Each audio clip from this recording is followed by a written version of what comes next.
Good day and welcome back to another DBZ Dokkan Battle video. In this video I'm going to take on the new Time Patrol event. I've done this event before with a pretty LR heavy lineup. I was busy on the day and I really just kind of wanted to get it done.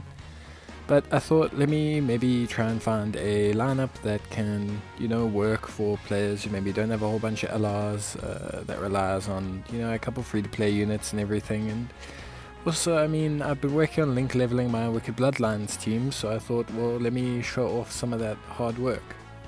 But yeah, so I'm running a Wicked Bloodlines team. I'm going for the free-to-play options here of the Agility Cooler and the Int Final Form Freezer.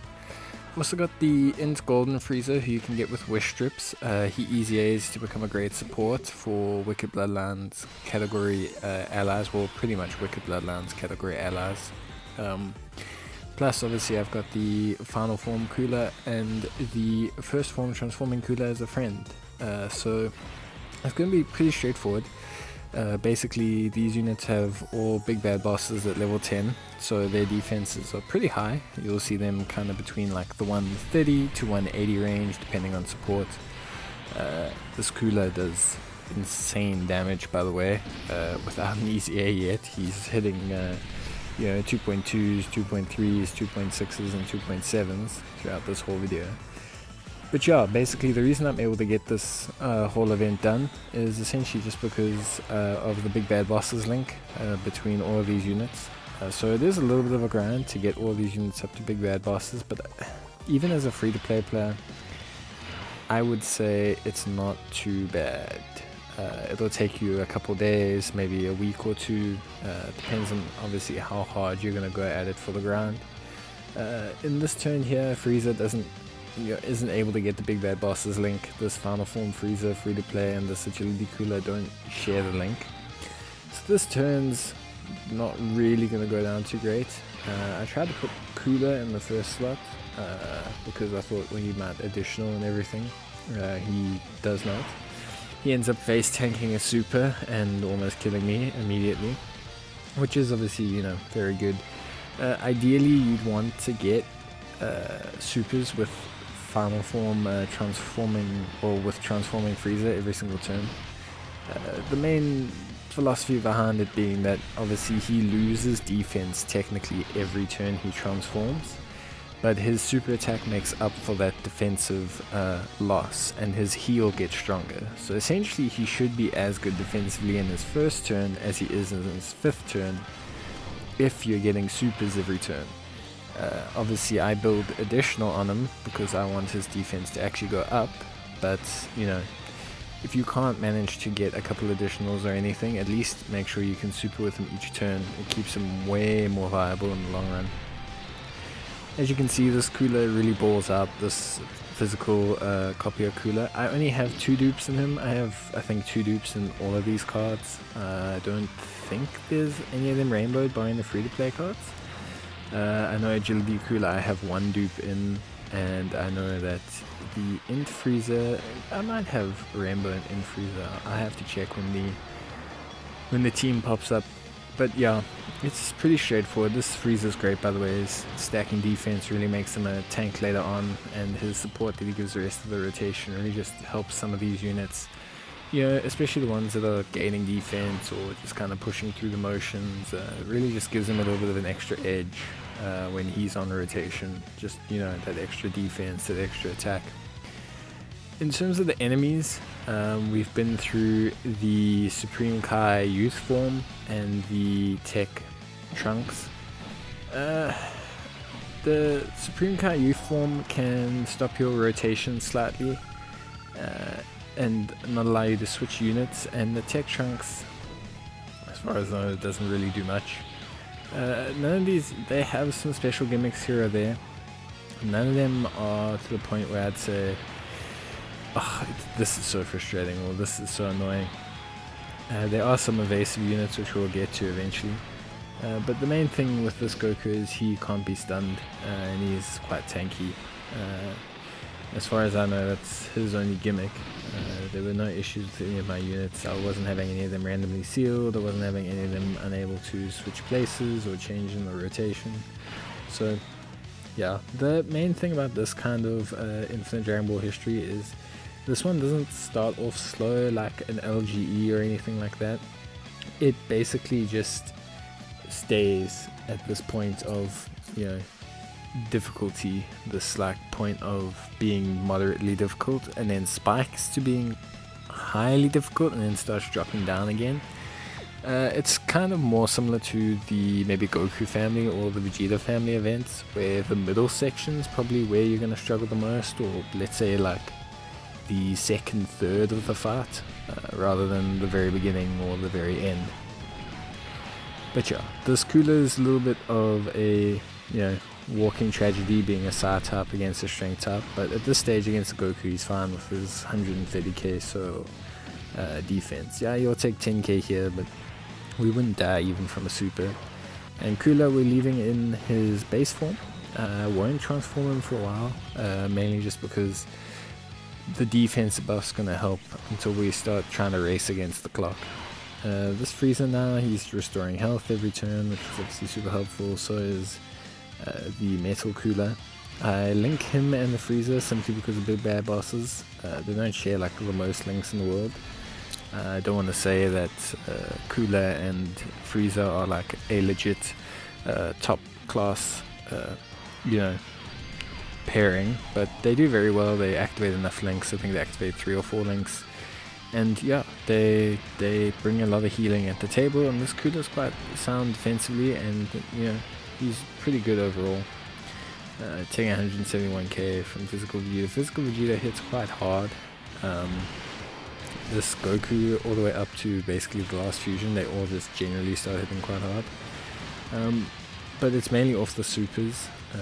The normal attacks can hit relatively hard later on, but this is an event that's more for racing. One of the main missions, in fact the main mission, is to finish the whole thing in 25 turns. So you're definitely going to want to try and you know, clear out these missions as soon as possible. But yeah, this Vegeta can't have his attack load, can't be stunned, so you can see the units are starting to get that basic like, oh, this is a hard event, we're going to make it so you can't stun them or seal them or anything, especially in these long form 1v1 kind of, you know, single enemy events. They try not to let you stun or seal them, because it basically eliminates the point of the fight. If you could stun or seal them every turn, then pretty much everyone would just bring utility and spend 400 years trying to do the event. So yeah, you can definitely see that they're entering that stage of the fight. This I think this is the Jenks, I want to say. No, this is Gotenks. This is Xeno Gotenks, and he evades attacks. And he evades attacks not too often. I think it looks, from what I can see, like a 20% chance or a 30% chance. It's really nothing too crazy. It's not something that I was like, oh, he's always dodging me, always, you know, evading me, causing me problems. Yeah, so overall, if I were to rate this fight, I would say it's about as difficult as the Vegeta family event. I would say it's definitely a more interesting fight. These 2 fusions in a row, well 3 fusions in a row, are quite challenging actually. Well, I found them quite challenging. A lot of my teams that were dealing with supports who had lower defenses or maybe weren't so reliable in terms of evasion, we're starting to struggle at this point, mainly just because these units can hit quite hard. I mean, we see there, you know, that Frieza's got 92,000 defense, he's no mug. Yeah, he doesn't have his damage reduction or his guard activated because of not being a Goku's family member, but, you know, he's not struggling for defense. 92,000 is a decent chunk, and he was taking 50k there, so they're normaling out at 150 at this point. We're going to have Cooler go in pretty hard here. This Cooler is very impressive. This is a Rainbow Friend that I'm using. So obviously big attack numbers, shares a lot of links with Final Form Cooler, it's got the support on rotation. This Cooler's going to come in also just basically dish out big damage. Big damage. That's Cooler's thing. And yeah, I struggled a lot with the fusions. I not struggled a lot, I mean, yeah, your team, if you've got units with 80k, 70k defense, and you're getting to this point of the stage, just be ready to start popping some items here or there, especially if you're low or there's tough disadvantage. It's going to be a problem if you take headfirst super attacks from some of these units. Fortunately though, I get decently lucky. I mean, I wouldn't say I get super lucky. I almost died like 3 times just because of some poorly timed super attacks. As you can see, I'm just checking the links, the whole link situation here. The big bad bosses is obviously a big link, so trying to maintain that, especially if your team can keep it activated, is, you know, imperative to the fight, because you're going to be spending a lot of time below 70% health here. I don't know if it's mandatory to have the level 10 link big bad bosses to complete this with this kind of team, but it's going to depend on how you manage things and just how many dupes are in your units. I like this because I use 2 free-to-play units. I would say don't use the Int Final Form Freezer free-to-play one. There's not many Goku family enemies, in fact there's none. So he just doesn't get his guard, he just doesn't get damage reduction, he just doesn't get anything going to be a good defensive unit. So here at this point I transform Cooler. The reason I choose now is because we really need to start amping up our offense, because at this stage we're not going to be able to outlast the fight with the extra 30% that Cooler gives the rotation or anything like that. We really need to start dishing some real damage and kind of pushing our way through the fight. Yeah, I'm going to pop a Princess Snake here as well. The reason I do so is because this is a strength unit, and if that Cooler takes a super attack, we are going to die. We're going to very much die. So yeah, Cooler is going to start busting out some pretty nuts attack stats. He's basically sharing almost every link with the Sa form of Cooler. So he is essentially at his highest peak link-wise that he can be at. Plus he's going to get support on at least one of his 3 turns with rotation, so 33% uptime on support, which is going to be pretty good. He's going to come out and drop some very big damage. We got very lucky in that our the Vajanks hit our strength Cooler and not our Sa Cooler, because Sa Cooler would not have taken 80k, he would have maybe taken like 240, 300. But yeah, Frieza's gonna come in here, and this Frieza is really falling behind at this point. You can see even with 30% damage reduction, he's taking 17k. He just wasn't some, you know, a unit that I would say I could use if there were maybe more Goku family enemies or something along those lines. Yeah, sure, but he struggles. I would definitely take something else.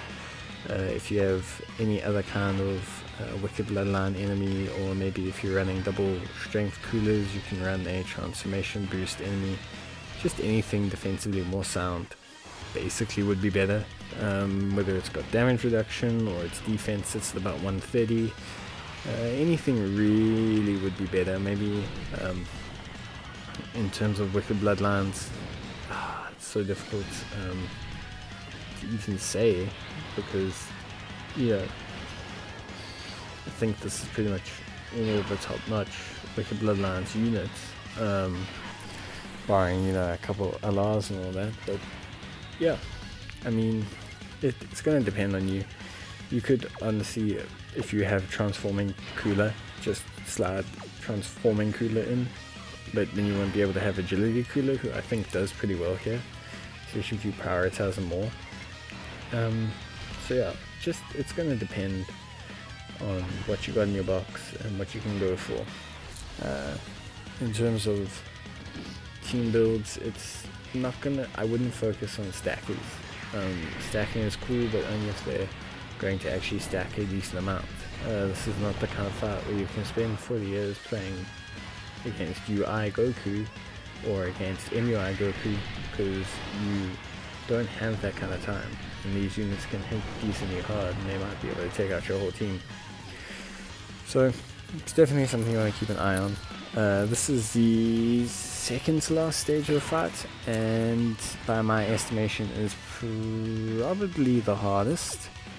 I don't have a single clue what unit this is, so I can't even remember who it is, but I have his card, which just goes to show. I actually think this is Vajanks. This is either Vajanks or Gohanks, whichever one it is. Trohan, whichever fusion it is. Which you can start to see that some of the units are taking damage now. The only problem with the Wicked Bloodlines team is honestly that the team doesn't really scale in defense. You've got Golden Frieza scaling in defense, you've got the Cooler scaling in defense, but the rest of the team don't scale at all. They literally just sit at high defensive numbers, but they sit there. They don't continue to grow or continue to develop their defensive capabilities for the most part, which can be a hindrance. Eventually the physical resurrected Frieza will come out on global, which may be the missing link to make this team completely ace these lengthy events, since he has an option to stack, etc. So if you're willing to wait, or you just can't seem to do this event, or you're desperate to do it with Wicked Bloodlines, you should definitely wait for that Sar Frieza. But otherwise you definitely want to focus on units that can stack. I mean, any fight that's going to go 17 turns or 18 turns, you're going to want units that can stack. But if your units are sitting at around 140, 150k defense with support even, that's okay. They won't take too much damage, and they will be able to help out in the fights and really just keep things going. Yeah, there's going to be a cut here, just because I got interrupted while I was filming the video, which happens from time to time when you're recording on your phone. But yeah, pretty straightforward this section. The only real main worry is getting hit on tech Golden Frieza, because like I said, he's not super defensively sound, but he managed to crit there, which, you know, basically solved our problems. Then we're coming against the Big Titty Kai. This unit is interesting. She kind of, from what I understand, she cycles through what all the other units did. So she'll randomly seal your units, she'll randomly stop your units from switching, she'll randomly do this, do that. Just basically change your whole team from being able to do what it wants to do. Luckily this strength cooler really comes in handy, and she doesn't seem to have evasion. So he's just basically chalking up the 4 or 5 mil attack stats and just kind of chunking her down faster than hopefully she can chunk us down. Obviously, like I said earlier, I'm going to take a big super attack here, which is going to almost kill me. But, you know, all played relatively safe, relatively well. This Cooler did really well. I was very impressed with him, just dishing out a lot of damage. He's just doing a lot of work. He's starting to take a bit of damage here, 20k, but I mean, that's quite alright. This is the final stage. So yeah, I think I'm gonna say it was here. Yeah, it was definitely here. So we organize all of the orbs and everything, get all of the key and everything, and then we just wait to see where she's gonna super attack. Golden Frieza again, switched him into the front slot. He was going to take a lot of attacks. He got type advantage, plus also he's stacked for quite a while, so his defense will be pretty high. I don't want to say like super ultra mega massive, but it's going to be pretty high, to the point where he probably wouldn't even take damage from supers from this unit, and he probably would be able to survive supers from her if she was a type with advantage on him quite well. You know, these kind of defensive stackers at this point are doing really well. I linked the Golden Frieza into the second slot so that he could get the buffs from both of them. And obviously we wait to see here, but I'm going to take a super attack, I think.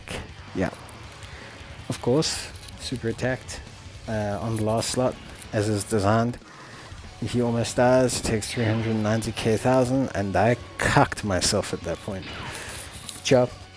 Overall, pretty chilled. I did use all my items, but this team managed to cope very well. I was very impressed with it. I think if you could tweak it, definitely replace the Int Final Form Frieza free to play. He's just not what I expected in this kind of event. I thought there would be Goku family members, or I forgot that there wouldn't be. And yeah, maybe find another Wicked Bloodlines unit to use. Something that can either support your units or just becomes a defensive stonewall. Obviously, I wouldn't replace the Int Golden Frieza. I think he's just very excellent as a support in these longer term events. And then I would not replace either of the Coolers or even the Transforming Frieza. I think his heal came in handy. And yeah, but anyway, that was the Time Travel Patrol mission. Hope you guys enjoyed the video, and let me know, and I'll see you guys in the next one. Cheers and bye.